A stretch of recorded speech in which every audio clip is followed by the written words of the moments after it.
Plusieurs sont ces personnes qui désirent se lancer dans l'entrepreneuriat mais ne savent pas par où commencer. Et c'est tout à fait normal lorsqu'on est novice dans la matière. Si le monde de l'entrepreneuriat t'intéresse et tu désires t'y lancer, alors cette vidéo est clairement faite pour toi. Car dans cette vidéo, je vais te donner 8 étapes primordiales à respecter afin de réussir tout type de business que tu désires lancer.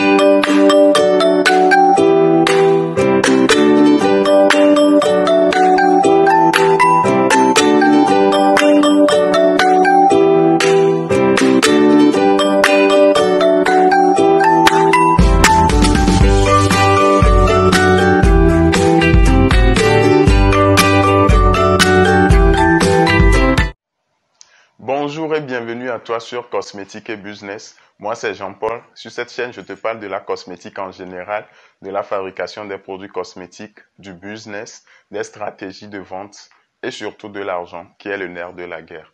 Alors, si tu es intéressé par l'une de ces thématiques, je t'invite premièrement à t'abonner, à activer la cloche de notification pour être informé de l'apparition de nos prochaines vidéos et surtout à rester jusqu'à la fin, car j'ai une petite surprise pour toi. Alors, sans plus tarder, rentrons dans le vif du sujet. Première étape, trouver son pourquoi. Dans n'importe quel type de business que tu désires que ce soit l'immobilier, la restauration, l'élevage, l'agroalimentaire, la cosmétique, la première chose à faire, c'est de te poser la question. Pourquoi je veux me lancer dans ce domaine? Est-ce pour avoir une seconde source de revenus? Est-ce pour mettre ma famille à l'abri du besoin? Est-ce pour atteindre l'autonomie financière ou encore avoir plus d'impact dans la vie des gens? Tu dois forcément te poser cette question parce que le business, c'est des hauts et des bas, c'est des nuits blanches. Le fait juste de penser que je me suis lancé dans ce domaine à cause de tant te donnera la force de faire face à ces difficultés. Deuxième étape, identifier le besoin. Quel problème tu veux régler? Est-ce un problème capillaire ou encore un problème de la peau ou un problème d'odeur? Puisqu'il y a plusieurs problèmes dans la cosmétique. Donc, il serait plus judicieux de te concentrer sur un problème auquel tu vas apporter une solution. Troisième étape, sur une formation.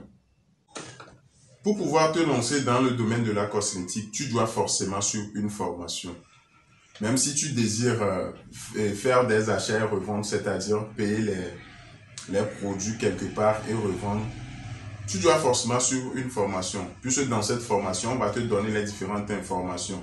Là où payer les produits, les fournisseurs qu'il faut contacter, autres là. Même maintenant, si toi-même tu veux vraiment fabriquer tes produits, tu dois vraiment investir dans une formation adéquate, que ce soit pour les cheveux. Tu dois vraiment savoir comment prendre cette matière première-là et mélanger à celle-ci pour pouvoir avoir un produit. Tu ne peux jamais te lancer dans un truc où soit toi-même tu vas vouloir fabriquer tes produits, non. Tu dois te former et te former. Pas chez ceux ou celles qui font des formations de 2000, 3000 là. Il faut vraiment investir dans ta formation. Faut vraiment investir puisque la cosmétique est vraiment large. Et tu dois vraiment investir. Si tu veux vraiment être une référence dans ce domaine-là, n'hésite pas à dépenser assez d'argent parce que quand tu auras un bon produit, tu auras beaucoup d'argent. Quatrième étape, avoir une clientèle cible. C'est quoi avoir une clientèle cible? C'est tout simplement de savoir à quel type de clientèle est destiné ton produit ou soit à quel type de clientèle tu veux vendre tes produits. Est-ce que tu veux vendre tes produits uniquement qu'aux enfants? Tes produits sont destinés uniquement qu'aux enfants ou uniquement qu'aux femmes? Car on dit souvent, celui qui vise tout le monde ne vise personne. Donc, tu te concentres sur une niche et tu essaies de développer cette niche. Mais l'important, c'est que cette niche soit vraiment large afin de t'aider à générer plus de bénéfices et de faire croître ton activité. Cinquième étape, proposer un produit unique et efficace. Tu dois vraiment proposer un produit qui répond aux attentes de la clientèle. Et un produit vraiment efficace qui règle le problème de la clientèle. Puisqu'il y a vraiment assez de concurrence dans ce domaine. Donc, tu dois proposer un produit unique en son genre. Un produit que, dès que le client paie le produit, que le client, autant pour moi, trouve satisfaction. 6e étape, le dépôt de marque. C'est une étape vraiment importante que beaucoup de personnes ignorent.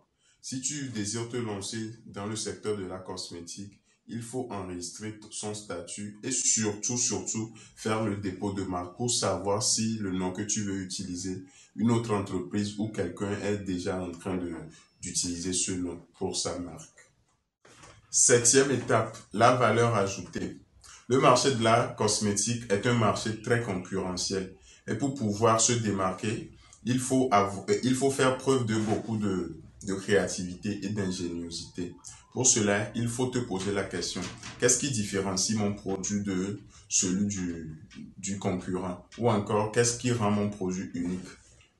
Cela peut être les prix qui sont abordables à la clientèle ou encore la qualité des produits ou soit le packaging. L'emballage doit inspirer et refléter les performances du produit. Donc, je vous conseillerais de vraiment miser sur l'emballage ou soit le packaging. Parce qu'en cosmétique, le contenant est plus important que le contenu. 8e et dernière étape, le marketing. Que ce soit dans le domaine de la cosmétique ou encore un autre type de business, le marketing est vraiment très important pour pouvoir faire décoller ton entreprise. Puisque tu peux beau avoir de très bons produits, des produits de qualité, mais si tu n'as pas de stratégie de vente, ton entreprise n'avancera jamais. Si nous prenons l'exemple de la société Coca-Cola, malgré leur notoriété sur le marché mondial, Coca-Cola continue d'investir sur son marketing, que ce soit pour les publicités sur les différentes plateformes, que ce soit sur le Facebook, que ce soit sur YouTube. Coca-Cola continue d'investir sur le marketing, puisque c'est le marketing qui va t'amener les clients. C'est pour cela que tu dois avoir un budget de marketing. Cela peut être 10%, 15%. Cela dépend de genre de témoins, mais l'essentiel c'est d'avoir un budget de marketing. Nous voici à la fin de la vidéo. J'espère qu'elle vous aura plu. Si c'est le cas, je vous invite à me laisser votre meilleur pouce bleu. Et l'information que j'ai à vous donner est que dorénavant sur cette chaîne, chaque jeudi, il y aura un tutoriel de fabrication d'un produit cosmétique. Donc, je vous invite à vraiment rester connecté pour ne rien manquer de nos prochaines vidéos.